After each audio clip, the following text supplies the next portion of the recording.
सुबह की पहली धूप। ये कहानी शुरू होती है प्रीति के घर से।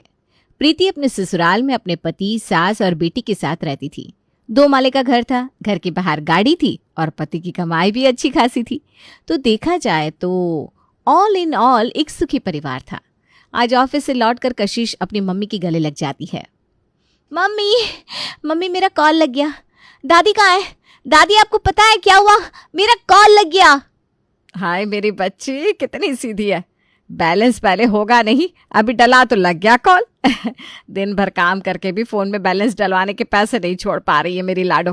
मुझे बोला होता बेटा, मैं दे देती पैसे। पर इसमें कंपनी वालों की भी तो गलती है ना माँ जी।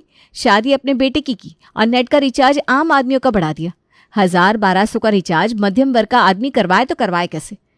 पर ये अच्छा लगा बेटा कि तू पैसे बचाना सीख रही है, पर इतने भी पैसे मत बचा। इमरजेंसी में कभी किसी को कॉल करना होता तो कैसे करती?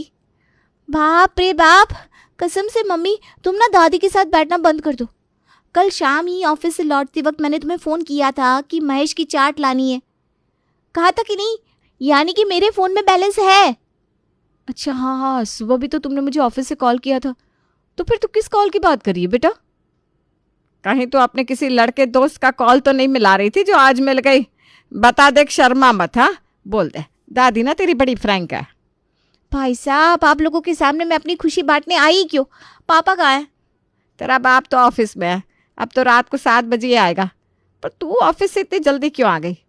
कहीं कोई घर पर आने वाला तो नहीं है? मैं जा रही हूँ कमरे में, पापा के आने के बाद ही बाहर आऊंगी।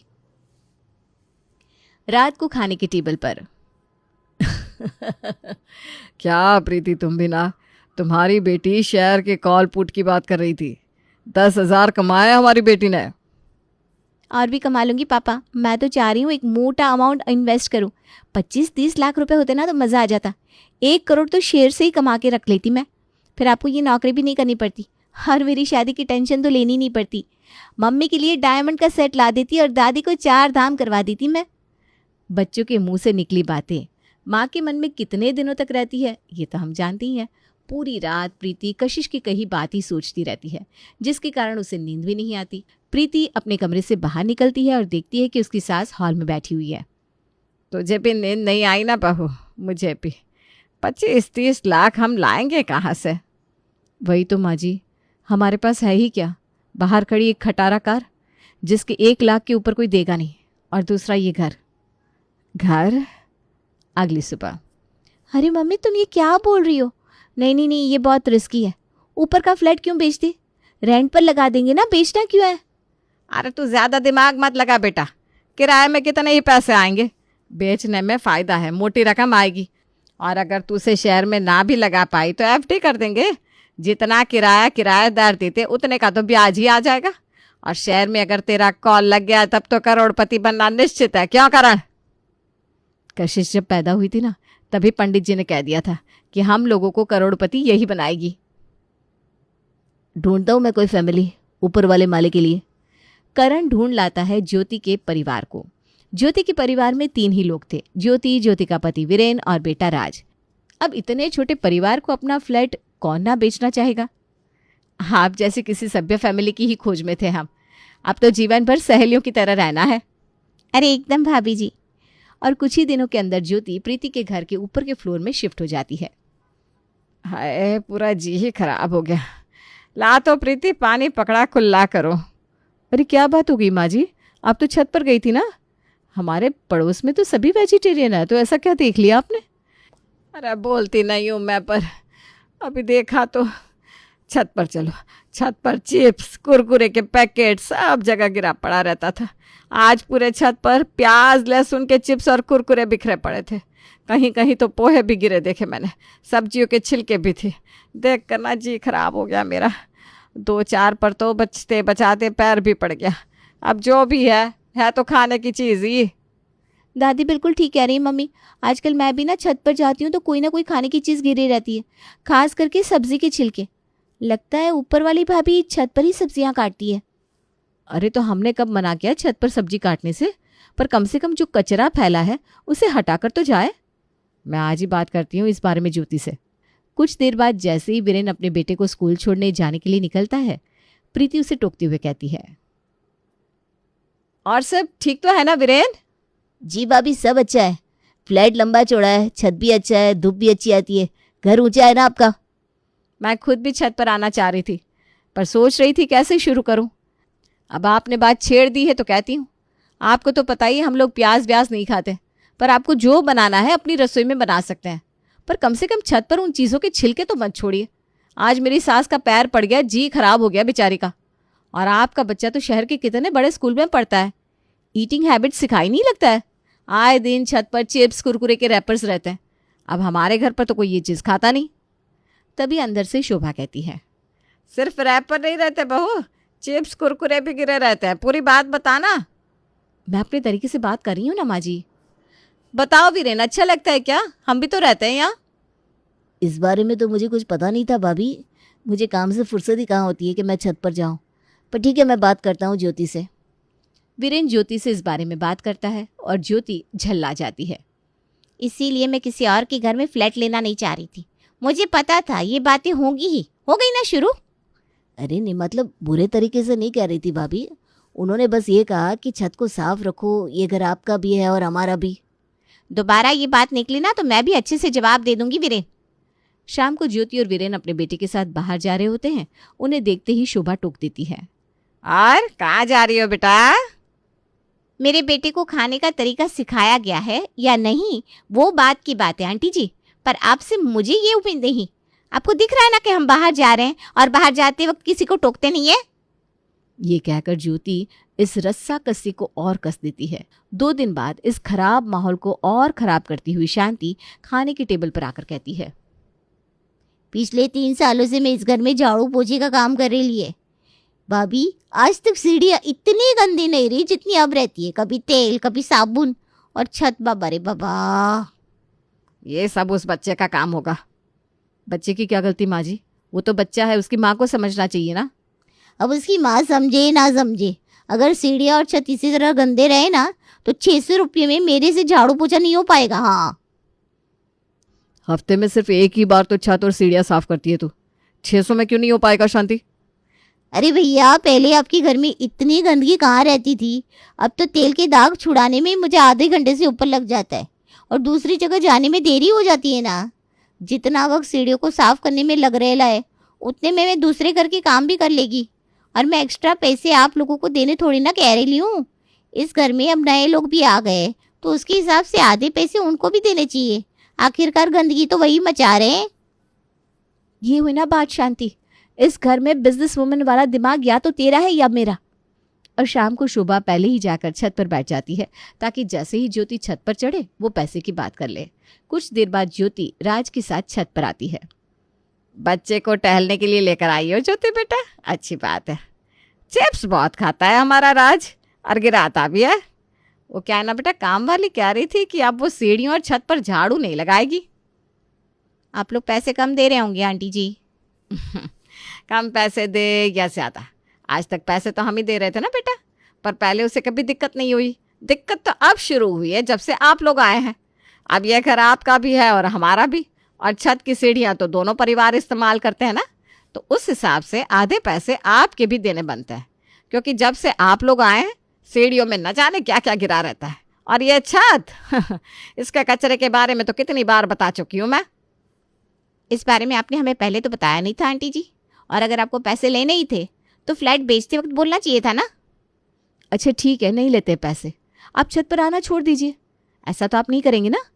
तो हम ये 500-600 रुपये की बात में बहस नहीं करना चाहते, पर अगर आप पैसे देंगे ही नहीं तो आपको सीढ़ियाँ गंदी करने में दुख भी नहीं होगा। इसलिए कहीं कहीं पैसे निकाल देने चाहिए ताकि पता चले कि घर अपना है, पब्लिक प्रॉपर्टी नहीं है जहाँ खाया वहीं रख दिया। पैसे अगर दूंगी मैं तो फिर इस्तेमाल भी अच्छे से ही करूंगी। ज्योति को जाना नहीं है इन लोगों ने। और अगली सुबह से धूप खिलते ही अपना बोरिया बिस्तरा लेकर ज्योति छत पर बैठना शुरू कर देती है। कोई ज़रूरत नहीं है ऑफिस जाने की आपको। आपके ऑफिस के चक्कर में हमारा छत चला जाएगा। सब समझ रही हूँ मैं ये लोग क्या चाह रहे हैं।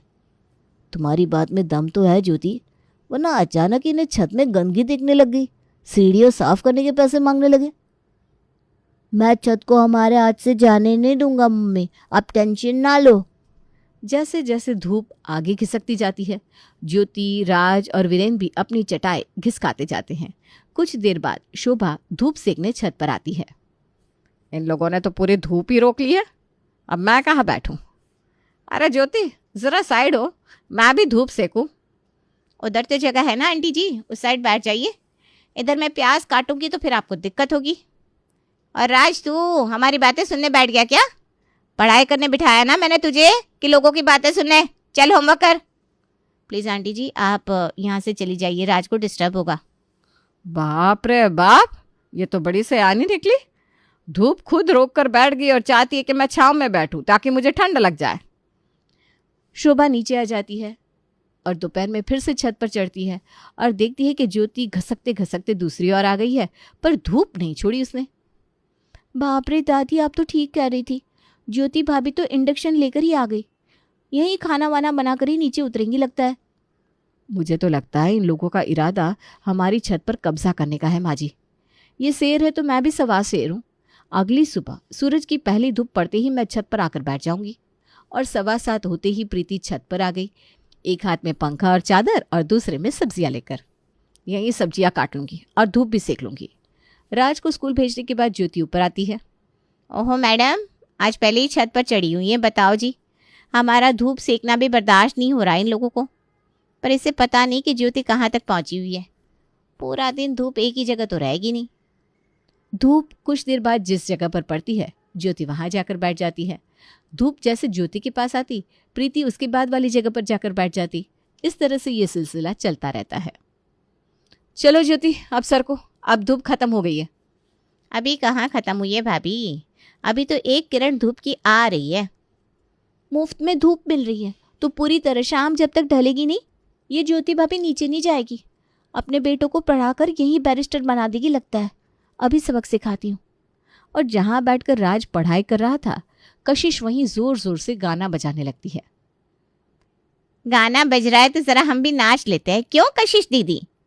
धूप की खत्म होने के बाद ही दोनों परिवार वापस नीचे आते हैं। ये लो, फिर इन लोगों ने छत बंद कर दी। अब चाबी लेने जाओ। छत हमारी भी तो है, फिर वो कैसे हमसे बिना पूछे छत बंद कर सकते हैं? मैं नीचे जाकर चाबी लेकर आती हूँ। ये एक अलग ही ड्रामा है, रोज रोज चाबी मांगने जाओ। ज्योति नीचे जाती है और प्रीति से चाबी मांगती है। वक्त बेवक्त आप लोग छत बंद कर देते हैं। वीरेन जी को रात को छत पर टहलना होता है, बेचारे टहल भी नहीं पाते।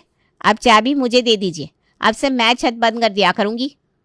इस तरह छत की चाबी ज्योति ले लेती है, पर जैसे ही ज्योति के हाथ में छत की चाबियां आती हैं, टंकी में पानी चढ़ना बंद हो जाता है, जिसके कारण आज प्रीति ज्योति के फ्लैट में पहुंचती है। ये क्या बात है ज्योति?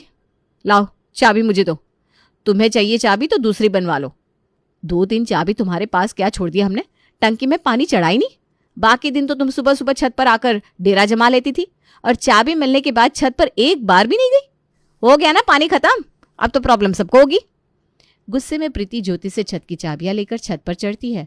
छत पर सजी बगिया देखकर उसका दिमाग घूम जाता है। बाप रे बाप, ये कैसे धूर्त लोगों को हमने अपना घर बेच दिया। छत की चाबियां लेते ही आधे हिस्से में गमले लगा दिए। इसीलिए ना लोग आजकल किसी पर भरोसा नहीं करते। पौधा लगाना तो अच्छा होता है आंटी जी, आप मेरी मम्मी को धूर्त क्यों कहती हो? मैं मम्मी को बता दूंगा। राज जाकर अपनी माँ को ये बात बता देता है। धूर्त, अभी मैंने इनको अपनी धूर्तता नहीं दिखाई ना, तो बताती हूँ। छत पर गमले लगा दिए तो क्या पाप कर दिया मैंने? सच कह रही हो तुम? लगता है इन लोगों को हमारे पैसे चुभ गए। और नहीं तो क्या सोचा होगा। 34-35 साल के लड़के ने 30 लाख रुपए एक बार में नगद गिनकर दे दिए। छोटा सा परिवार है, साथ में ज्यादा लोगों का सपोर्ट नहीं है, तो हम इन पर हावी हो सकते हैं, पर वो नहीं जानते कि ज्योति क्या चीज है। धूर्तता तो अब होगी। जिस छत को ये हमसे छीनना चाहते हैं ना, उस छत पर अपना हिस्सा लेकर आऊंगी मैं। यहाँ ज्योति अपनी बातें अपने घर वालों के सामने रख रही थी, तो वहाँ प्रीति भी इस बारे में सबके सामने चर्चा कर रही थी। आधे हिस्से में हम भी गमला लगा देते मम्मी। मुझे तो ये ज्योति भाभी के इरादे कुछ ठीक नहीं लगते। कहीं उन्होंने छत पर कंस्ट्रक्शन का काम शुरू कर दिया तो? हे भगवान, ये कैसा टेंशन पाल लिया है हम लोगों ने। और अगली सुबह करण नर्सरी से 40 गमले लेकर आ जाता है। अगर आधे छत पर उसके गमले रहेंगे तो आधे छत पर हमारे भी रहेंगे। सभी 2-2 गमले उठाओ और छत पर ट्रांसफर करना शुरू करो। सभी गमले लेकर छत पर चढ़ते हैं कि छत पर लगा ताला देखकर दिमाग घूम जाता है। ये सब क्या है वीरेंद्र? तुम लोगों ने छत का ताला क्यों बदला? ताला खोलो। ताला तो अब नहीं खुलेगा करण भाई साहब। छत पर जाकर वीरेन अंदर से ताला बंद करके बैठ जाता है। छत की सफाई के पूरे आधे पैसे देती हूँ मैं, तो हिस्सा तो छत का आधा हमारा भी बनता है आंटी जी। ज्योति ने तो हद ही पार कर दी थी। अपना बोरिया बिस्तरा लेकर ज्योति छत को अंदर से बंद करके वहीं जम गई थी। अब तो हमें भी ज्योति की तरह इस प्रॉब्लम को सॉल्व करना पड़ेगा। करण कंस्ट्रक्शन वाले को बुलाकर छत पर जाने के लिए दूसरी सीढ़ियां निकलवा लेता है। आप बोल ज्योति। कशिश के 10,000 रुपए का कॉल इतना भारी पड़ता है कि करण को ऑन पेपर्स अपने छत को आधे आधे हिस्से में बांटना पड़ता है।